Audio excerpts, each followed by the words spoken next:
Bueno, buenas tardes. Voy a hablar de la dictadura de Primo de Rivera entre el año 23 y el año 29.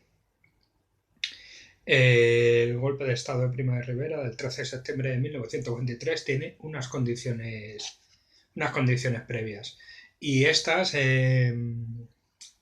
están basadas en el proceso revolucionario, un proceso de revueltas sociales del año 17, agravado entre el año 19 y el año 23. Un deterioro político, eh, con una inestabilidad absoluta de los partidos, unos gobiernos que se suceden a otros en pocos meses, una división interna entre los partidos dinásticos, una también división de otros partidos, una incapacidad de resolver, de consensuar medidas que canalicen la paz social, por llamarlo de alguna manera, valga, valga el término. Hay que tener cierto cuidado al usar una tecnología, pero bueno, que canalizaran esa estabilidad social.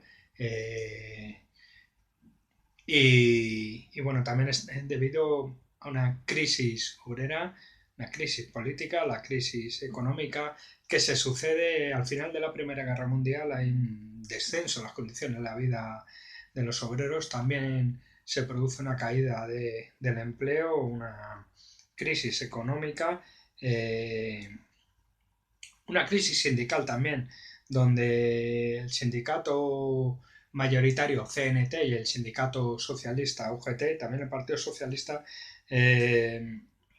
son incapaces de utilizar las armas sindicales principales, que son las huelgas y las movilizaciones, y acaban derivando en algunos casos en una especie de pistolerismo que ya hemos visto en otros anteriores vídeos, en lo que se llama el pistolerismo, es decir, se resolvían los asuntos a tiros entre partícipes, miembros de los sindicatos libres, sindicatos organizados por los patronos para contrarrestar la fuerza sindical de CNT principalmente, y se resolvían las cuestiones sindicales. Empezó a desvariar todo y bueno, todo era a tiro. La propia organización interna del sindicato CNT estaba muy deteriorada, cayó en manos de gente con poca capacidad sindical para conseguir objetivos reales de mejora de la vida, de las condiciones de los obreros, y empezaron a caer en esa espiral violenta. Hay una crisis también militar, con el desastre anual del año 1921, que produjo 10.000 bajas humanas. Supuso también el desastre anual un desastre político, en el cual nadie quería hacerse responsable de ello, y por otro lado unos factores, unos miembros políticos echaban la culpa a otros. Los militares, por otro lado, acusaban al gobierno de una falta de financiación, una falta de preparación. Habían tenido que hacer la guerra con un ejército muy mal preparado, muy mal gestionado y poco financiado. Y para ello se crea el expediente Picasso, que es una especie de comisión de investigación para dilucidar las causas del desastre, que no llegó a buen puerto. Al contrario, lo que supuso el informe Picasso es un agravamiento de las tensiones políticas y militares. El sistema, en definitiva, de la restauración estaba ya totalmente agotado con todas estas condiciones previas a la dictadura de Primo de Rivera que estamos viendo.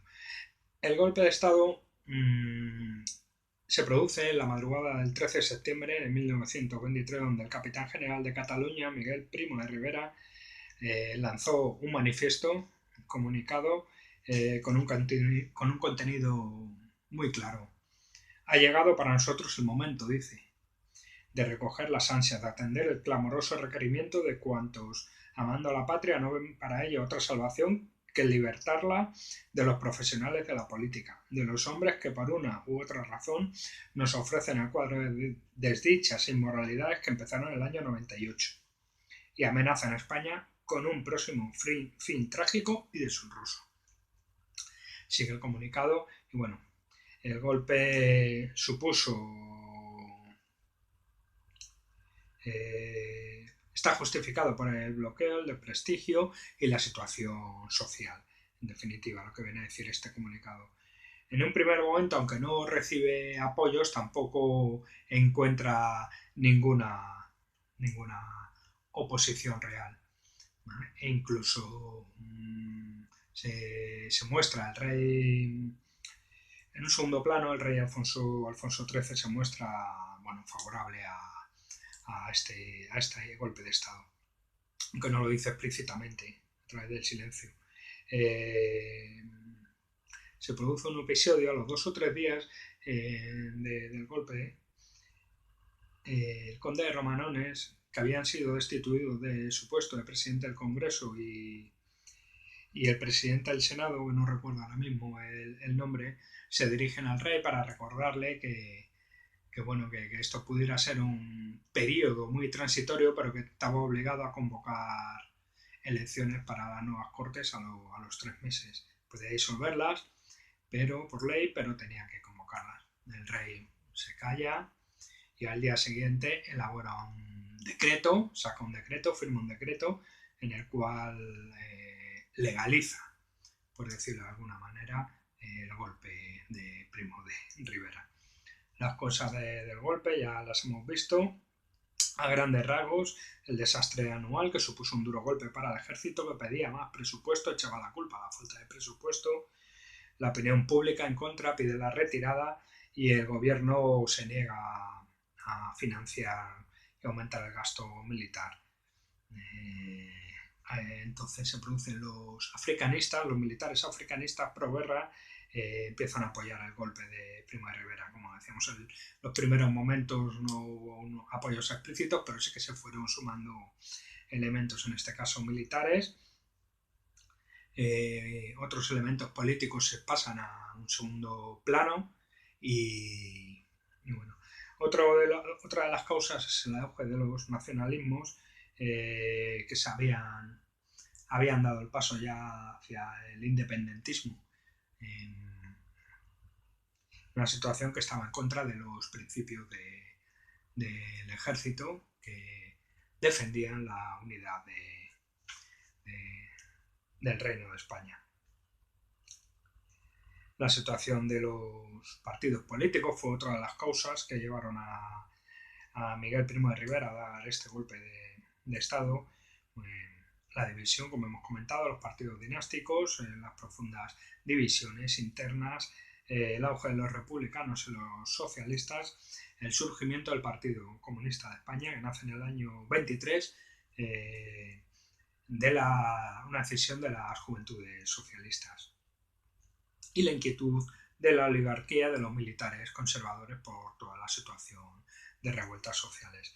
En el contexto internacional se vivía el trauma posguerra de la Primera Gran Guerra Mundial, mientras que la revolución bolchevique se asentaba en Rusia, la Unión Soviética, y esto alentó a los movimientos revolucionarios por un lado y a los militares por otro para evitar un posible asentamiento de revoluciones similares que se extendieran, en este caso a España. Apoyos explícitos de los militares ultraconservadores, de la España rural, de la burguesía y del rey a los 2 o 3 días, los 3 días creo, del golpe de Estado, y otros muchos apoyos implícitos o más en un segundo plano, que fue de la mayoría de la población que lo veía como un mal necesario dada la situación excepcional que vivía la sociedad de España. Los únicos que opusieron cierta resistencia fueron el recién constituido Partido Comunista de España y el sindicato CNT, pero que no contaron con ningún apoyo, ninguna fuerza en ese momento. Primo de Rivera dijo que era una operación de urgencia hasta que se restaurara la Constitución, pero el rey a los 3 días, como comentaba, firma el Real Decreto disolviendo las cámaras y dándole cierta legalidad o otorgándole legalidad a la dictadura de Primo de Rivera.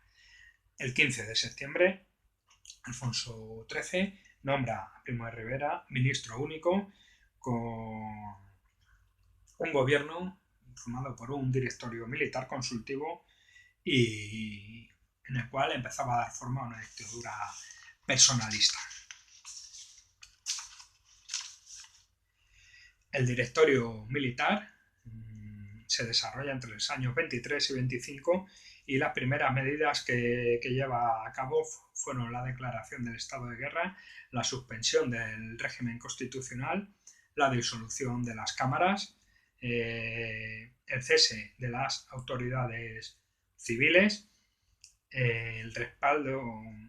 la prohibición de los partidos políticos y de los sindicatos de sus actividades, que suponía de hecho la prohibición de las propias organizaciones políticas y sindicales, la militarización del orden público y una censura férrea de la prensa. Muy importante esto.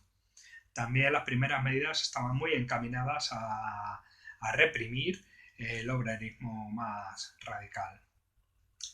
En estos primeros momentos de dictadura sí que contaba con un amplio apoyo social, ya que la sociedad lo veía como un mal necesario, un mal menor, y pues también por el silencio de los partidos políticos.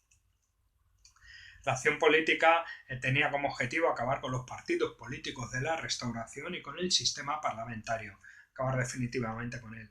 Eliminar el caciquismo civil para sustituirlo por un caciquismo militar, aunque la excusa era precisamente acabar con el sistema de caciquismo de la Restauración. Para ello elabora un estatuto municipal y provincial, disuelve los ayuntamientos, sustituye a los alcaldes y a los concejales por vocales elegidos a dedo y bueno, todo en definitiva supone una farsa regeneracionista. Y se crea un partido político para otorgarse cierta legitimidad social en la dictadura, que es la Unión Patriótica. Es un partido gubernamental sin un programa electoral claro y con el objetivo de servir de base social y de apoyo social al nuevo régimen militar, a la dictadura militar de Primo de Rivera. Esta Unión Patriótica estaba fundada por católicos, por funcionarios y por aquellos caciques rurales que venían manteniéndose en el poder en las zonas, en los ayuntamientos y en las provincias. El regionalismo. Para la dictadura de Primo de Rivera el regionalismo suponía separatismo, no veía ninguna diferencia, a pesar del apoyo de la burguesía a este regionalismo, que en realidad no era separatista, no era independentista, sino que era regionalista, defendía los intereses de esa burguesía cultural en torno a las zonas con entidad cultural y lengua propias como el País Vasco, Cataluña y en menor medida Galicia, también en Valencia, de una forma más tibia. Primo de Rivera prohíbe la bandera y el himno catalán. Hay una restricción del uso del catalán a lo privado. Se disuelve la mancomunidad en el año 1925 y los políticos catalanes retiran su apoyo, que en un principio, bueno, por lo menos se habían callado, ¿vale? Algunos regionalistas pasan a los republicanos de Macià. En cuanto al orden público de este directorio militar entre 1923 y 1925, supuso una obsesión del propio Primo de Rivera, que equipara el movimiento obrero a delincuencia y anarquía. ¿Vale? Que para todo esto lo mete en el mismo saco y para él cualquier reivindicación de tipo obrero cualquier manifestación suponía un acto delincuente, ¿vale? El gobierno civil tenía orden de represión de cualquier manifestación y en una primera etapa fue una etapa muy represiva, bastante dura, con ejecuciones y encarcelamientos de líderes y de individuos sospechosos de participar activamente en el movimiento obrero y sindical. La guerra de Marruecos sin duda supuso el espaldarazo definitivo tras el desastre de Anual, el espaldarazo definitivo al régimen dictatorial de Primo de Rivera. En un principio, Primo de Rivera era partidario de finalizar el conflicto con Marruecos mediante la negociación, pero esto le supuso un enfrentamiento y una amenaza retirada de apoyo de los africanistas partidarios de seguir adelante con la guerra. Abdelkrim, el caudillo marroquí, avanzó y penetró a los territorios franceses. Y esto fue, digamos, ¿cómo lo explico? Esto supuso algo positivo para la dictadura de Primo de Rivera, ya que los franceses entraron, al ver amenazado su protectorado, entraron en una alianza con España, participaron de una alianza con España para echar a las tropas de Abdelkrim de sus territorios. Y se produjo el hecho del desembarco de Alhucemas y Abdelkrim fue derrotado. La victoria elevó a Primo de Rivera a la cúspide, ¿vale? Fue vista la derrota de Abdelkrim o la victoria franco-española como una victoria de Primo de Rivera. Se reconcilió con los militares africanistas que Podellano, Millán Astray, Francisco Franco, todos muy conocidos, suenan perfectamente en esa época. Esto elevó su popularidad, la oligarquía también incrementó su apoyo porque vieron un espaldarazo a sus negocios en Marruecos. Podían seguir invirtiendo y haciendo negocios en Marruecos. A partir del año 1925 y hasta la dimisión de Rivera a finales de 1929 hay una sustitución del directorio militar por el directorio civil, con la intención de consolidar el régimen dictatorial, la dictadura, mediante la institucionalización del régimen. Tras el éxito, propone al rey, Primo de Rivera, la sustitución del directorio militar por el directorio civil, ¿vale? Un retorno del ejército a los cuarteles y manteniendo la suspensión de la Constitución y de las libertades. Se constituye una Asamblea Nacional meramente consultiva, es elegida por sufragio restringido, indirecto, entre la élite social, militares, burguesía, oligarquía, una élite cultural, y llegan a elaborar un proyecto de constitución que no contó con ningún apoyo, produciéndose la situación de tener un Estado sin soberanía nacional y sin división de poderes.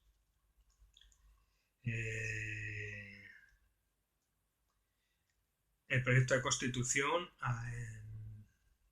tenía una cámara única como eje representativo y la mitad se elegía directamente por el rey y el rey aumentaba su capacidad legisladora en contra de Primo de Rivera, de lo que pensaba Primo de Rivera. Finalmente, todo esto, tanto la Asamblea Nacional como la Unión Patriótica, el proyecto de constitución supuso un fracaso que no contó con ningún respaldo popular y no era una alternativa viable en esos momentos. Y el sistema aguantó por el éxito de Alhucemas, de la guerra de Marruecos, por la bonanza económica también de los años 20, de mediados que llegó a España a mediados de los años 20, que permitió una política de de inversión en obras públicas. Fueron los años en los que se crearon la Compañía Nacional Telefónica, la CAMSA, etcétera. Hay un hecho, el PSOE y la UGT, que en un primer momento, bueno, se mantuvieron en silencio, terminaron por acercarse en esta segunda etapa de la dictadura de Primo de Rivera, por acercarse al dictador ante la imposibilidad de combatirlo, por una cuestión de supervivencia propia, parece ser. Y estratégicamente fue un acierto, aunque pudiera ser que fuera una contradicción en sí mismo, que apoyaran al régimen, aunque no fuera un apoyo explícito y demás, pero sí que participaron en algunos órganos consultivos creados por la dictadura de Primo de Rivera. Pero estratégicamente sí que fue un éxito, porque ante la decadencia de CNT y de otras pequeñas organizaciones obreras, en 1931 llegaron, como tanto el PSOE como la UGT, llegaron como las únicas fuerzas con estructuras fuertes y diseminadas por todo el Estado. Fueron partícipes del Consejo de Trabajo, del Consejo de Estado y otras instituciones creadas por el régimen que tenían que ver con el trabajo. El principio del fin y las conspiraciones, la caída del dictador. La oposición, a partir sobre todo del año 26-27, no cesó en el intento, aunque el régimen intentó institucionalizarse, incluso llegó a elaborar este proyecto de constitución, pero no cesó en el intento de restaurar la constitución. La oposición estaba formada por nacionalistas, por partidos, los antiguos partidos dinásticos o lo que quedaba de ellos, por una parte del ejército, que eran constitucionalistas, y por una gran parte de la intelectualidad del momento. Romanones y Melquiades Álvarez recordaron al rey, a los pocos días de producirse el golpe de Estado, que tenía la obligación de convocar cortes. Fueron cesados como presidente del Congreso y del Senado por el rey, y este decretó a Primo de Rivera como ministro único, tal y como comentaba al principio del vídeo. Y esto, la mayor importancia en términos del estudio de este proceso histórico, radica en que la suerte del rey Alfonso XIII desde ese momento quedó ligada a la suerte del dictador de Primo de Rivera. De hecho, la caída del dictador trajo consigo, en febrero de 1931, el exilio de Alfonso XIII tras las elecciones de febrero de 1931. Los nacionalistas y los anarquistas fueron los primeros, los más represaliados, además fueron los primeros en intentar la caída del régimen mediante un levantamiento armado. Un grupo de militantes armados cruzaron las fronteras sin una gran repercusión y con menos suerte. En el año 26 también lo intentó el excoronel Macià en Cataluña, que también fracasó, además lo llevó a cabo de una forma muy ingenua. En el año 26 se produjo la sanjuanada de los generales Aguilera y Bailey para reponer la Constitución, que tampoco tuvo apenas repercusión.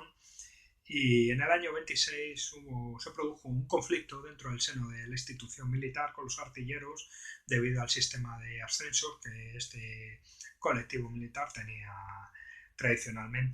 llevó a cabo tradicionalmente, que fue suprimido por Primo de Rivera. Esto le llevó a amenazar de oponerse mediante las armas contra Primo de Rivera, y finalmente este regimiento fue suprimido. En 1926 se funda la Federación Universitaria Escolar para contrarrestar la influencia de los sectores católicos en la enseñanza. Se produce una huelga estudiantil que fue reprimida mediante el cierre de las universidades centrales de Madrid y Barcelona. Y ahí comenzó la organización de la oposición, y también un mayor rechazo de los intelectuales al régimen. Primeramente, en el año 26, la Alianza Republicana se organiza, tanto los republicanos de Rous, radicales, como los catalanes de Domingo, como los republicanos reformistas de Manuel Azaña. Llegaron a un acuerdo para juntar fuerzas y oponerse a la dictadura de Primo de Rivera. Además, llegaron también a un acuerdo con la oposición conservadora de Sánchez Guerra, ¿vale? El conservador Sánchez Guerra, pero constitucionalista, se alió para este objetivo concreto junto a los radicales.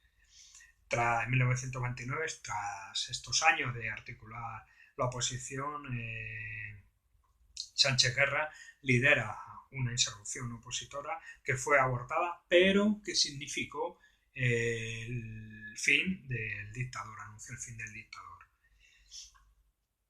La caída del dictador se produjo ya que su proyecto constitucional del año 29 no contentó a nadie. La Unión Patriótica ni el Somatén, del que no he hablado. El Somatén es un colectivo de voluntarios catalanes armados para defender el régimen dictatorial.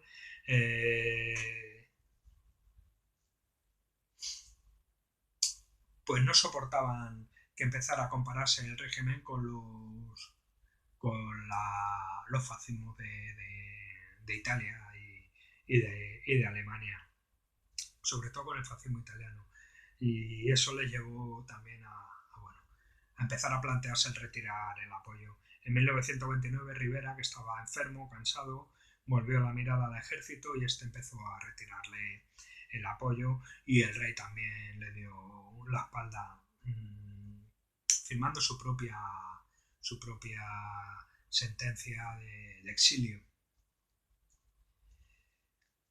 En contra y como contradicción del propio sistema dictatorial, Primo de Rivera dimite y se exilia en Francia.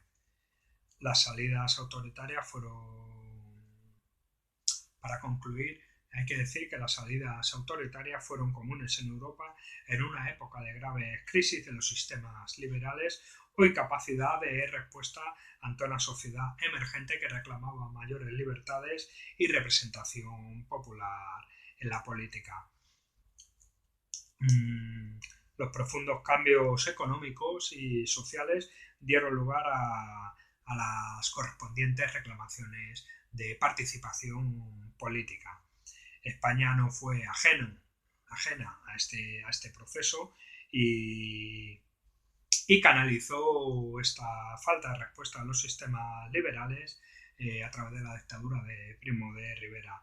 En otros países lo canalizaron a través del fascismo, como Alemania e Italia. Y en torno a esto hay varias teorías históricas que analizan el caso español. Si bien fue un régimen dictatorial, no fue un régimen fascista. Primo de Rivera, que en un primer momento sí que se comportó de una forma muy represiva con los movimientos obreros, que habían tenido un protagonismo, que estaban al borde de la revolución social en el año 17, principalmente cuando accedió a la dictadura, cuando se eligió como dictador, actuó contra ello de una forma represiva, pero con el paso del tiempo y con la calma social que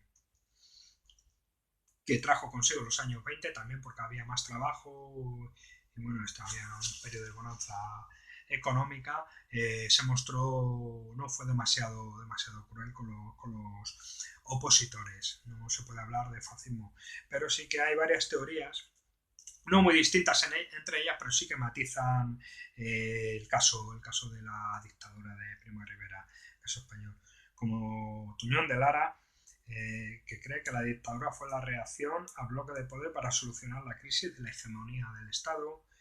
Javier Tussell y Carr, que piensan que fue una solución transitoria, un paréntesis del propio sistema parlamentario, y María Teresa González elabora otra teoría, que fue la prueba del fracaso definitivo de los partidos dinásticos y de la monarquía.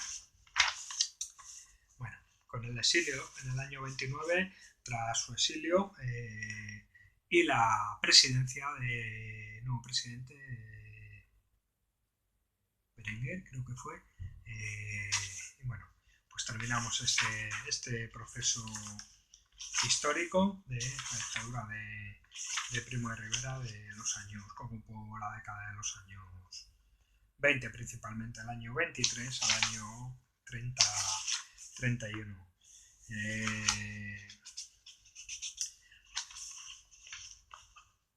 Tras la dictadura, Alfonso XIII, para concluir ya este vídeo, cometió el error de querer retomar la política como si no hubiera ocurrido nada. Esto dice la doctora Ángeles Ejido, ¿vale?